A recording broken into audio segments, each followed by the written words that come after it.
காலையில் லஞ்சுக்கு தேவையானதை வந்து நம்ம சமைக்க கூட நம்மளுக்கு வந்து அவ்வளோ டைம் எடுக்காது. பட் ஆனால் சமைச்சதை ஒவ்வொருத்தருக்கு ஏற்ற மாதிரியான டிஃபன் பாக்ஸ் எடுத்து அதை தொடச்சி பேக் பண்ண தான் வந்து நம்மளுக்கு கொஞ்சம் டைம் எடுத்துரும். ஸோ அன்னைக்கு பார்த்தீங்கன்னா வந்து என்ன பேக் பண்ணியிருந்தேன்னா சப்பாத்தி டே அப்படின்ற மாதிரி ஒன்று போட்டுட்டேன். ஸோ எல்லா வெஜிடபிள்ஸும் சேர்த்து சுண்டல்லாம் மிக்ஸ் பண்ணி ஒரு குருமா வச்சுட்டு வீட் பிரெட்டோட வந்து பிரேக்ஃபாஸ்ட் முடிச்சாச்சு. சப்பாத்தினாலே வந்து தக்காளி தொக்கு தான் காம்பினேஷன் அப்படின்ட்டு ஹஸ்பண்ட் சொல்லுவாங்க. ஸோ அவங்களுக்கு ஏற்ற மாதிரி அதையும் ப்ரிப்பேர் பண்ணி லஞ்ச் பாக்ஸ் வந்து பேக் பண்ணி கொடுத்துட்டேன். காலையிலேயே நம்மளுக்கு வந்து எனர்ஜி லெவல் அதிகமாக இருக்கும் போது பார்த்தீங்கன்னா நைட்டுக்கு தேவையானதோ சமைச்சு வச்சிட்டோம்னா ஈவினிங் வந்து கொஞ்சம் எனர்ஜி லெவல் லோவாக இருக்கும் போது தோசையோ இட்லியோ அது மாதிரி ஏதாவது ப்ரிப்பேர் பண்ணி கொடுத்து டின்னரை ஈஸியாக முடிச்சிடலாம் அப்படின்ற மாதிரி. ஸோ எல்லாருக்கும் தேவையானதை பேக் பண்ணிவிட்டு ஃபைனலாக எனக்கும் வந்து ஜூஸ் ஒன்று ப்ரிப்பேர் பண்ணி ஃப்ரூட்ஸோடு சேர்த்து வந்து நான் எடுத்துப்பேன்.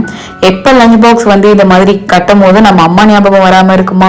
ஸோ நம்மளுக்கும் இப்படி தானே கலர்ஃபுல்லாக கட்டி தந்தாங்க அப்படின்றது வந்து தோணும்.